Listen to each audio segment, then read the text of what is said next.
차명 주식이 상속 시점에 발견되면 큰일이 납니다. 세법은 실질과세 원칙에 따라 명의가 누구든 실질 주인이 아버지라면 상속재산에 포함이 되어 상속세를 내야 합니다. 차명 주식이 있으면 가업상속공제 혜택을 받지 못할 수도 있습니다.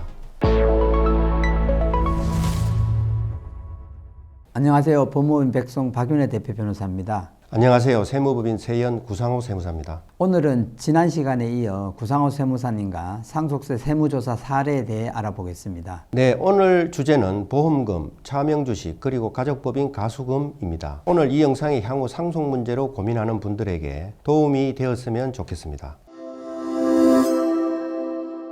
첫 번째 주제는 보험금입니다. 돌아가신 아버지가 피보험자인 생명보험은 상황에 따라 상속재산이 될 수도 있고 그렇지 않은 경우도 있습니다. 아버지가 매달 종신보험료를 납입하다 돌아가셨고 아들이 사망보험금 5억 원을 받았습니다. 즉 보험금 납입자 및 피보험자가 부친이고 수익자가 자녀인 전형적인 종신보험인 경우에 상속세를 내는지요. 아버지가 보험을 납부한 보험금은 간주 상속재산에 해당합니다. 5억 원 전체가 상속재산에 합산이 되고 만일 40% 세율 구간에 해당될 경우 2억 원을 세금으로 납부해야 합니다. 직장인 딸이 아버지를 피보험자로 하여 보험계약을 체결하고 본인의 월급 통장에서 직접 보험료를 냈습니다. 아버지가 돌아가신 후 딸이 보험금 5억 원을 받은 경우, 즉 계약자가 딸, 피보험자가 부친, 수익자가 딸인 경우에 상속세를 내야 하는지요? 네, 소득이 있는 딸이 자기 월급으로 보험료를 냈다면 아버지가 준 재산이 아니므로 상속세 한 푼 없이 5억 원을 그대로 받을 수가 있습니다. 이 방법은 상속세 재원 마련을 위한 사전 설계로 많이 활용이 되기도 합니다. 어머니가 아버지를 피보험자로 하여 보험료를 냈는데 아버지가 돌아가신 후 자녀가 보험금을 받은 경우, 즉 계약자가 모친, 피보험자가 부친, 수익자가 자녀인 경우 상속세를 내는지요? 피보험자인 아버지가 보험료를 낸 게 아니므로 상속세 대상은 아닙니다. 하지만 보험료는 어머니가 냈는데 자녀가 돈을 받았으므로 이러한 경우 보험료 상당액을 모친이 자녀에게 정리한 것으로 보아 증여세가 가세될 수 있습니다. 결론적으로 민법상 보험금은 수익자의 고유재산이지만 세법에서는 간주상속재산이라고 해서 피상속인이 보험료를 납부한 보험금은 상속재산에 합산이 됩니다. 두 번째 주제는 차명주식입니다. 아버지가 과거에 법인을 세울 때 사촌형의 이름을 빌려 주식 30%를 발행했습니다. 아버지가 돌아가시자 자녀들은 아버지의 사촌형 이름으로 된 주식은 상속세 신고에서 제외했습니다. 하지만 국세청은 상속세 세무조사 때 배당금 흐름이나 자금 출처 조사를 해 아버지가 명의만 빌린 차명 주식이라고 판정하여 그에게 상속세를 부과하였는데 상속세를 내야 하는지요? 네, 차명 주식이 상속 시점에 발견되면 큰일이 납니다. 세법은 실질과세 원칙에 따라 명의가 누구든 실질 주인이 아버지라면 상속재산에 포함이 되어 상속세를 내야 합니다. 차명 주식이 있으면 가업상속공제 혜택을 받지 못할 수도 있습니다.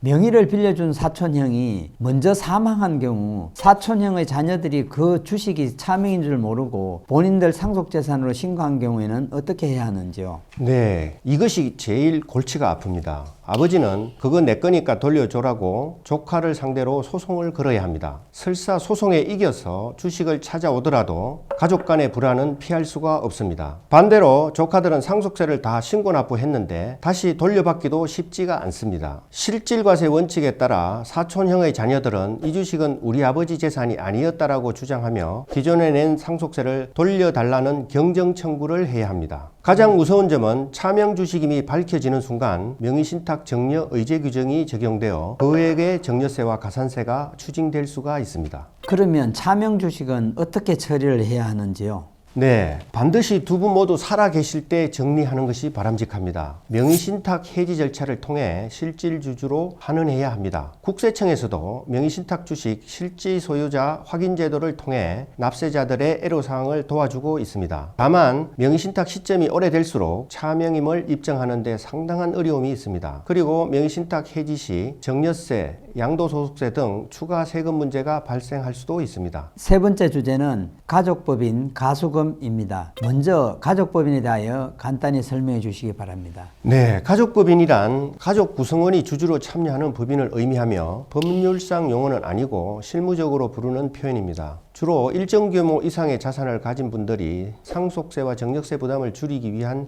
구조로 활용하는 경우가 있습니다. 그리고 최근 문제되는 연예인 관련 가족법인에 대해서는 다음 시간에 살펴보도록 하겠습니다. 가족법인을 만들어 건물을 매수할 때 현금이 부족하면 아버지가 법인 통장에 10억 원을 넣어 매수하고 법인 장부에는 가수금이라고 적어둡니다. 아버지는 돌아가셨고 법인은 건물만 있지 현금이 없는데 국세청은 장부에 적힌 10억 원이 아버지 재산이니 상속세를 내라고 하는데 상속세를 내는 게 맞는지요? 또 이를 사전에 해결하는 방법이 있는지요? 가족법인에 있는 가수금은 아버지의 채권에 해당되어 상속세를 내는 게 맞습니다. 가수금이 무서운 이유는 시간이 지나도 원금이 줄지 않고 상속재산으로 남기 때문입니다. 그리고 이를 해결하는 방법은 가수금의 출자 전환, 법인에게 가수금 정려, 은행 차입금 활용 등의 방법이 있습니다. 물론 세금이 발생할 수 있으니 상속이 발생하기 전에 미리미리 가수금 규모를 줄여놓는 것이 핵심입니다.